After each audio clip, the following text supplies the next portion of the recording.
Hello guys, welcome back to my channel humanities. आज हम cover करने वाला है establishment of colonial power, unit number 3। ठीक है, क्या सब टॉपिक्स हैं जो हम कवर करने वाले हैं? बंगाल कैसा था before the British conquest. Second, कैसे जो ब्रिटिशर्स ने कॉन्क्वेस्ट किया बंगाल को। थर्ड, क्या इंपॉर्टेंट रूलर्स जो रहे हैं, सिराजुद्दौला, मीर जफर, मीर कासिम। ठीक है, और क्या सिग्निफिकेंस रहा ब्रिटिश सक्सेस का। ठीक है, इन बंगाल। अब हम पहले देखेंगे बंगाल कैसा था बिफोर ब्रिटिश कॉन्क्वेस्ट। तो बंगाल का जो लैंड था बहुत ज्यादा फर्टाइल था। दैट मीन्स कि एग्रीकल्चर प्रोडक्टिविटी थी वो बहुत अच्छी खासी थी यहाँ पे। ठीक है।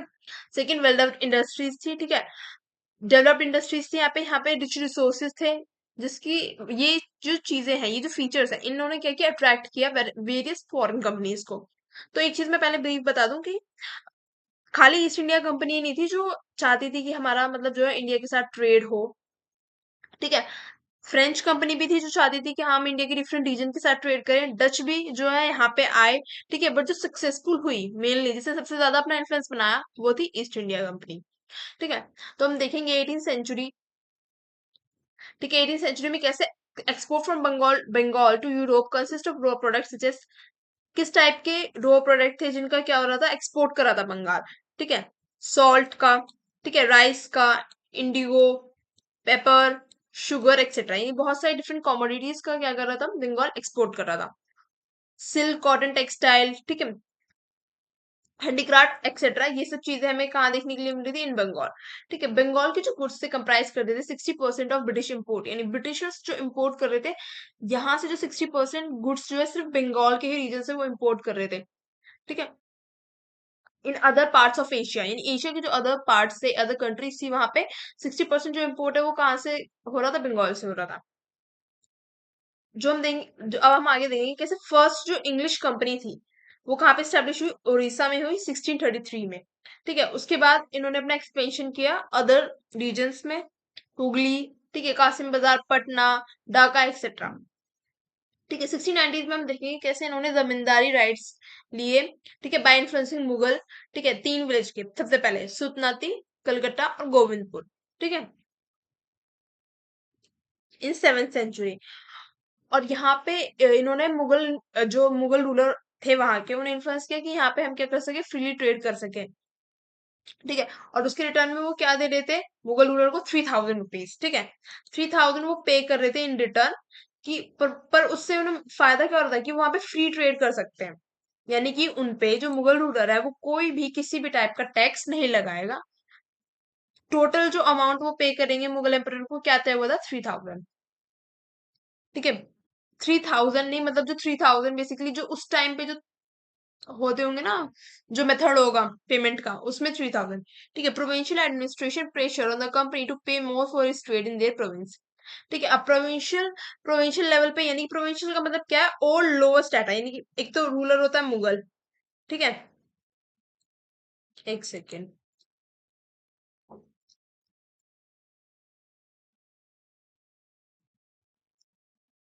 एक तो रूलर हो गया मुगल। ठीक है, मुगल रूलर जो सुप्रीम होता है, यानी जो सबसे ऊपर है। ठीक है, जिसके ऑर्डर्स वगैरह सब चलते हैं।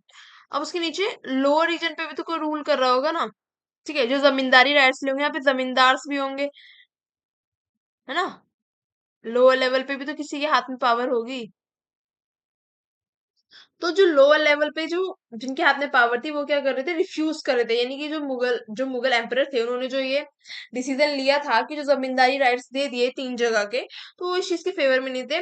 वो कंपनी पे ये प्रेशर बना रहे थे, अगर आपको हमारे एरिया में ट्रेड करना है तो आपको हमें एक्स्ट्रा अमाउंट पे करना पड़ेगा। ठीक है, अब पहले जो रूलर हैं उनके बारे में पढ़ेंगे, क्या नाम था उनको, सिराजुद्दौला। ठीक है, सिराजुद्दौला ने सक्सीड किया था अलीवर्दी खान को, जो कि इनके क्या थे, फादर। क्या थे इनके फादर, यानी कि सिराजुद्दौला सन थे इनके। अब इनका जो सक्सेशन था टू थ्रोन, उसको अपोज किया इनकी आंट घसीटी बेगम ने। ठीक है, और इनके कजन शौकत शौकत जंग ने। ये जो घसीटी बेगम थे, इन्हीं के बेटे कौन थे, शौकत जंग। शौकत जंग बेसिकली चाहते थे कि मैं जो है थ्रोन पे आऊं, बट आए कौन, उनके कजन सिराजुद्दौला। ठीक है, अब कुछ डोमिनेंट ग्रुप्स ने भी जो है अपना जो है अपोज किया, अपना जो एक तरीके से विरोध जताया नवाब नवाब के अगेंस्ट। तो वो कौन थे, जगत सेठ, ठीक है। जगत सेठ बेसिकली एक ही अथॉरिटी होती है, जिनमें जो प्रोमिनेंट नाम है उम्मेचंद, राज बल्लभ, ठीक है, राज दुर्लभ और मीर जफर। अब लेटर ऑन हमें क्या देखने के लिए मिलता है कि कॉन्फ्लिक्ट जो है बिटवीन नवाब और कंपनी जो है क्या स्टार्ट हो जाता है। क्यों स्टार्ट हो जाता है? क्योंकि कंपनी क्या कर रही थी ना, कुछ कंपनी ने क्या स्टार्ट किया, फोर्टिफिकेशन स्टार्ट कर दिया फोर्ट विलियम के अराउंड। अब फोर्ट विलियम क्या था, फोर्ट विलियम एक तरीके से किला बनाया गया था बाय ब्रिटिशर्स, ठीक है, जो ठीक है इंग्लिश जो ब्रिटिशर्स थे उनके द्वारा क्या बनाया गया था, एक किला बनाया गया था जिसमें क्या थे, मिलिट्री जो थी ना उनकी, वो रहती थी, उनकी ट्रेनिंग वगैरह होती थी, ठीक है, जो उनकी ट्रूप्स थे बेसिकली, जो सोल्जर्स वगैरह थे वो रहते थे, उनकी ट्रेनिंग होती थी। और उन्होंने क्या किया ना, जो किला था उसके चारों तरफ किलाबंदी कर दी, नहीं बड़ी बड़ी वॉल्स वॉल्स से उसको क्या कर दिया, सराउंड कर दिया। तो तो जो नवाब था उसको ये चीज पसंद नहीं आई कि उन्होंने बिना मेरे से पूछे जो क्या की किले की किलाबंदी कर दी। ठीक है। सेकंड, जो कंपनी क्या कर रही थी, मिसयूज कर रही थी अपनी जो ट्रेड प्रिविलेज दी गई थी बाय नवाब, कि आप फ्रीली ट्रेड कर सकते हो, ठीक है, उसके रिटर्न में आपको कुछ अमाउंट जो है वो पे करना पड़ेगा, जो कि तय था। तो इस चीज का क्या कर रही थी, कंपनी मिसयूज कर रही थी। कैसे मिसयूज कर रही थी? अब देखो, वो क्या करते हैं ना, जो लोकल ट्रेडर्स होते हैं, यानी कि जो इंडिया के ही जो लोग ट्रेड कर रहे हैं, उनपे जो एम्परर था वो क्या करता था, कुछ टैक्स लगाता था, ठीक है। तो उस चीज से क्या होता था कि जो मेन जो है उनका वो आ रहा है, इनकम आ रही है एम्परर की, ठीक है, एम्परर को जो रेवेन्यू क्रिएट हो रहा था वो वहां के लोकल ट्रेडर से हो रहा था, क्योंकि कंपनी ने तो क्या कर दिया, कंपनी को तो प्रिविलेज दे दी गई कि भाई वो तो एक ही टाइम पे करेगी, वो भी जो सर्टेन अमाउंट तय है, सिर्फ वही। अब ये क्या कर रहे थे ना, जो इंडियन ट्रेडर थे वो क्या कर रहे थे, ईस्ट इंडिया कंपनी के साथ मिलके इस पावर का क्या कर रहे थे, मिसयूज कर रहे थे, ठीक है, और टैक्स नहीं पे कर रहे थे, किसको, एम्परर को। ठीक है। तीसरी चीज उन्होंने क्या की, शेल्टर प्रोवाइड कर दिया राजवल्लभ को। ठीक है। अब राजवल्लभ तो भाई इनके दुश्मन थे, क्योंकि जैसे मैंने आपको बताया कि जो राजवल्लभ थे इन्होंने अपोज किया था, ठीक है, सिराजुद्दौला जब पावर में आए तो अपोज किया था इस फैसले को कि भाई ये नहीं आने चाहिए, ये रूलर ठीक नहीं है। ठीक है। तो इसलिए तो सिराजुद्दौला ने क्या किया, कट डाउन कर दिया privilege of company alliance with French and Bengal. तो सिराजुद्दौला ने क्या किया, जितनी प्रिविलेज कंपनी को मिल रही थी उस चीज को क्या करते, डिनाई कर दिया कि भाई अब हम कोई भी आपको जो है स्पेशल प्रिविलेज नहीं देंगे। ठीक है। अब आपको भी क्या करना पड़ेगा, टैक्स देना पड़ेगा, जैसे इंडियन के ट्रेडर्स दे रहे हैं ऐसे भी आपको टैक्स देना पड़ेगा अगर आपको ट्रेड करना है इन बंगाल। ठीक है। अब भाई ये जो बात थी, कंपनी ने नहीं मानी, ठीक है। तो कंपनी और जो सिराजुद्दौला था इनके बीच क्या हुई, बैटल बैटल हो गई, यानी कि भाई अब तो जंग होगी। ठीक है। तो सिराजुद्दौला इस जंग में अकेले नहीं थे, इनका साथ किसने दिया, फ्रेंच कंपनी ने। ठीक है। अब बैटल ऑफ प्लासी हुई, कहाँ पे हुई है, बैटल ऑफ प्लासी। आपने पहले भी सुना होगा, कब हुई थी, जून 1757 में, जिसमें इंग्लिश फोर्स जीत जाती है। कौन जीतती है, इंग्लिश फोर्स, यानी कि जो ब्रिटिशर्स थे वो जीत जाते हैं, जिनको कमांड कौन कर रहे थे, रॉबर्ट क्लाइव। ठीक है। नेक्स्ट हम देखेंगे मीर जाफर। मतलब बैटल ऑफ प्लासी के बाद क्या होता है, ये हार जाते हैं, सिराजुद्दौला हार जाते हैं, पॉलिटिकल वैक्यूम क्रिएट हो जाते हैं, नहीं अब जो आएगा एम्परर वो कोई और होगा, यानी जो नवाब आएगा अब वो कोई और होगा, इनकी हार हो जाती है। ठीक है। अब कौन आता है, मीर जफर आते हैं। अब मीर जफर जो है कौन थे, आपने यहाँ पे देखा होगा, मैंने आपको बताया कि मीर जफर भी क्या थे, एक मिनिस्टर थे, उन्होंने भी क्या किया था, अपोज किया था इस फैसले को कि सिराजुद्दौला गद्दी पर नहीं आने चाहिए। ठीक है। तो after battle of Plassey Mir Jafar nawabship was the reward by the Britishers, यानी जो मीर जफर को ये जो नवाब बनाया गया ना बंगाल को, ये क्या था, रिवॉर्ड था बाय ब्रिटिशर्स, क्योंकि मीर जफर ने क्या किया था, बैटल ऑफ प्लासी में सपोर्ट किया था ब्रिटिशर्स को। ठीक है। तो the British now became king makers of Bengal. ठीक है। अब ब्रिटिशर्स क्या बन गए थे, किंग मेकर्स ऑफ बंगाल बन गए थे, यानी कि जो नवाब बनेगा वो किस पे डिपेंड करेगा, ब्रिटिशर्स पे। इसके यानी कि नवाब बनने, जो नवाब बना मीर जफर, जो नवाब बने, इनको क्या पेड आउट करना पड़ा, इतना अमाउंट पे करना पड़ा इनको, नवाबशिप यानी ये नवाब की गद्दी लेने के लिए इनको इतना अमाउंट पे करना पड़ा टू ब्रिटिशर्स। ठीक है। इंटरनल प्रॉब्लम फेस, अब देखो क्या, अब इन्होंने इंटरनल प्रॉब्लम फेस की नवाब बनने के बाद। क्या इंटरनल प्रॉब्लम थी, यानी जो वहां के जमींदार थे, लाइक राजा राम सिन्हा ऑफ मिदनापुर, ठीक है, हिजरा अली खान ऑफ पूर्णिया, इन्होंने रिफ्यूज कर दिया to accept him as a ruler, यानी इन्होंने मना कर दिया कि भाई हम इन्हें क्या करेंगे, एज अ रूलर एक्सेप्ट नहीं करेंगे, हम नहीं चाहते कि ये हम पे रूल करें। ठीक है। ही बिलीव दैट राय दुर्लभ इंस्टिगेट रिबेलियन अगेंस्ट जमींदार। अब इन्हें लगा कि जो राय दुर्लभ है ना, इन्होंने क्या किया है, ये जो जमींदार है ना, इनको भड़काया है, मतलब मीर जफर के अगेंस्ट जो राय दुर्लभ ने क्या किया, रेबिलियन एक तरीके से इंस्टिगेट किया, इनको भड़काया। ठीक है। नेक्स्ट पॉइंट क्या है, financial position was also weak because of demand of the company and mismanagement of resources, all these made Mir Jafar more dependent on the company. यानी कि ऑलरेडी जो है इतना बड़ा अमाउंट, ठीक है, मीर जफर क्या कर चुके थे, पे कर चुके थे टू द कंपनी। ठीक है। इसकी वजह से क्या हुआ, वहां की जो फाइनेंशियल पोजीशन है, एक तरीके से जो फाइनेंशियल पोजीशन थी नवाब की, वो क्या हुई, वीक पड़ गई। ठीक है। ऊपर से जो कंपनी की डिमांड्स थी ना, वो बढ़ती जा रही थी। ठीक है। ऑल दीज मेड, इस वजह से क्या हुआ, मीर जफर क्या हो गया, डिपेंड पड़ गया किसके ऊपर, ईस्ट इंडिया कंपनी के ऊपर। ठीक है। English company was under the impression Mir Jafar align with Dutch to curb their influence. यानी कि अब क्या हो रहा था, जो ईस्ट इंडिया कंपनी है वही सब चीज, हर चीज में जो है अपन इन्फ्लुएंस कर रही थी, तो मीर जफर को ये सब पसंद नहीं आने लगा भाई। फिर वो नवाब किस लिए है, ठीक है, अथॉरिटी उसके पास में किस लिए, जब हर चीज में जो है उसको ईस्ट इंडिया कंपनी से पूछना पड़ेगा, तो वो क्यों है फिर गद्दी पर। तो इस चीज से क्या किया, मीर जफर ने अलाइन किया डच कंपनी के साथ, उनके इन्फ्लुएंस को कर्ब करने के लिए। बट लेटर ऑन हमें देखने के लिए मिलता है कि जो मीर जफर है वो भी हार जाते हैं। ठीक है। और उनको भी गद्दी से हटा दिया जाता है। अब नेक्स्ट जो आते हैं वो कौन आता है पावर में, मीर कासिम। मीर कासिम जब पावर में आते हैं तो इनको he also had to pay a large amount of money to English.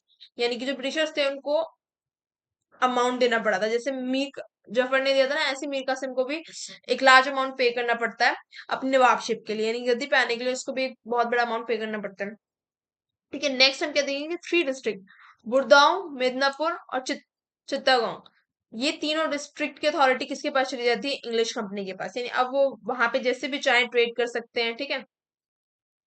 जितना भी रेवेन्यू उन्हें अपने लिए क्रिएट करना है वो आराम से कर सकते हैं। एक्सप्लोइटेशन करना है, कुछ भी करना है, वो अपनी मर्जी से कर सकते हैं। ठीक है। अमीर कसीम ने एक जो अच्छा पॉइंट उठाया, मतलब एक तरीके जो अच्छा काम किया, वो क्या किया, इन्होंने कैपिटल को शिफ्ट कर दिया।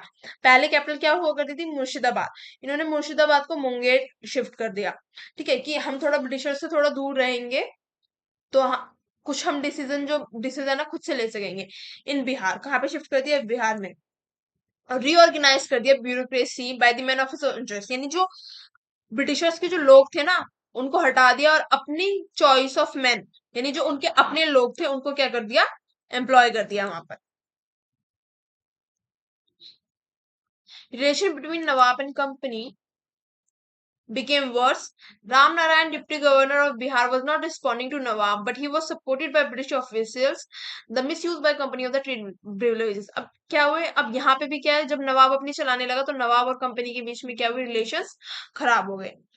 और एक और चीज देखने लगी, जो राम नारायण थे, जो डिप्यूटी गवर्नर थे बिहार के, यानी कि ब्रिटिशर्स क्या करते थे ना, गवर्नर को अपॉइंट कर देते थे, और वो जो गवर्नर क्या करता था, गवर्नर अपॉइंट कर देते थे, और वो गवर्नर क्या करता था, ब्रिटिशर्स को जो है ना बताता रहता था कि हाँ भाई नवाब अब क्या कर रहा है, क्या नहीं कर रहा।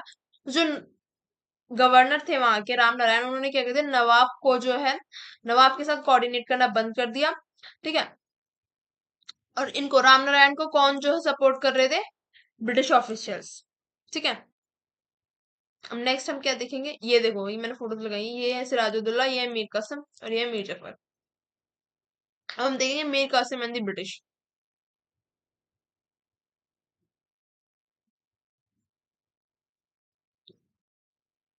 The company servants were not paying any duty on their goods, whereas local merchants had to pay. ठीक है। जैसे मैंने आपको पहले ही बताया कि जो कंपनी के सर्वेंट्स थे उनको कोई भी ट्रेड जो ड्यूटी पे नहीं करनी पड़ती थी, और जो इंडिया के लोकल मर्चेंट्स थे, यानी जो बंगाल रीजन के लोकल मर्चेंट्स थे, उनको क्या करना पड़ता, टैक्स पे करना पड़ता था टू नवाब। ठीक है। Nawab lost his tax revenue due to non payment of tax by company officials.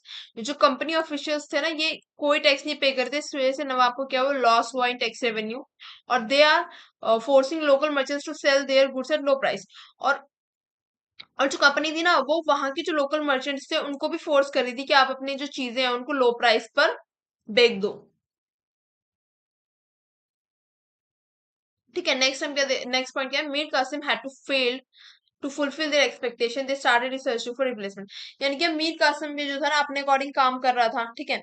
उसने जैसे अपनी कैपिटल शिफ्ट कर दी, ठीक है, अपने लोग एम्प्लॉय कर दिए, तो अब कंपनी को ये दिखने लगा कि हाँ भाई ये भी जो है हमारी जो है बात अब नहीं सुन रहा है, अपनी मनमर्जी चला रहा है। तो इन्होंने इसके साथ इनको इसको भी रिप्लेस करने के लिए जो है ये क्या देखने लगे कि न्यू, अब कोई नया चेहरा, कि हाँ भाई इसकी जगह हम किसको रिप्लेस करके ला सकते हैं जो हमारी बात माने, ठीक है, जिसको हम एक्सप्लॉइट कर सके।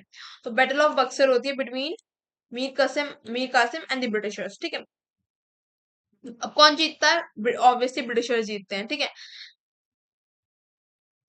कौन बनते हैं? निजाम उद्दौला नवाब बनते हैं, ठीक है। रॉबर्ट क्लाइव के, और जीत किसकी होती है? ब्रिटिशर्स की। और कौन बनते हैं न्यू नवाब? निजाम उद्दौला, ठीक है। रॉबर्ट क्लाइव क्या बन जाता है? फर्स्ट गवर्नर जनरल बन जाता है बंगाल के, ठीक है। और एग्रीमेंट साइन होता है between Shah Alam and Clive के बीच में कि जो दीवानी राइट्स हैं बंगाल, उड़ीसा और बिहार के, वो किसको मिलेंगे? ईस्ट इंडिया कंपनी को मिलेंगे। नवाब की क्या रिस्पॉन्सिबिलिटी रहेगी? सिर्फ लॉ और ऑर्डर मेंटेन कराने की, ठीक है। यानी जो वहां का, मान लो वहां पे कोई मतलब जो जनता है वो परेशान है, तो वो किसके पास जाएगी? नवाब के पास जाएगी, कंपनी के पास नहीं जाएगी, ठीक है।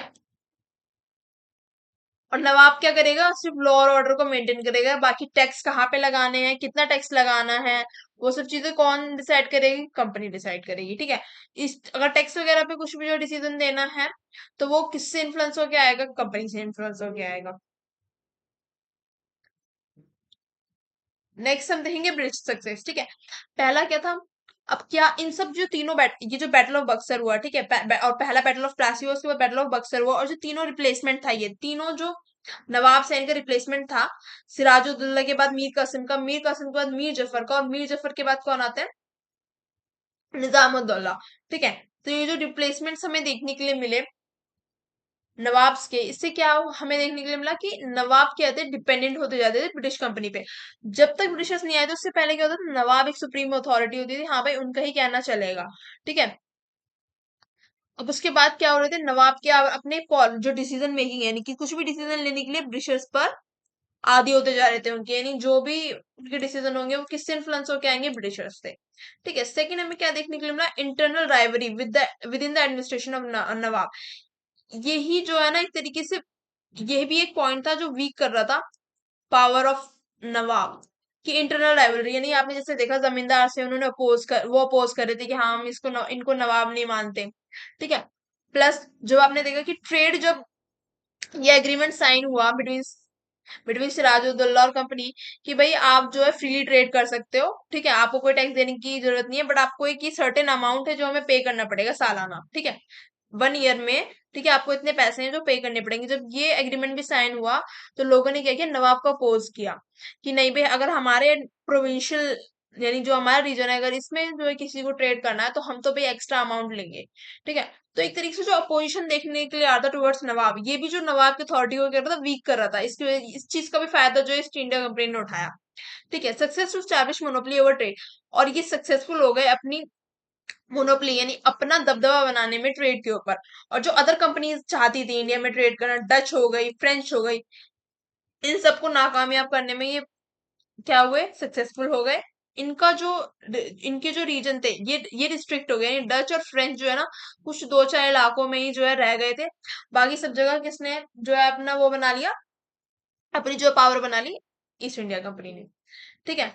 अब इंपॉर्टेंट क्वेश्चन इससे बस तीन आते हैं, पर्सनैलिटी बेस ही आते हैं। मीर कासिम ने क्या किया? मीर जफर और सिराजुद्दौला, और ये भी शॉर्ट नोट में आते हैं। किस में आते हैं? शॉर्ट नोट में, ठीक है। तो इन तीनों का बस याद रखना है, that's it. Thank you for the lecture, do subscribe to my channel.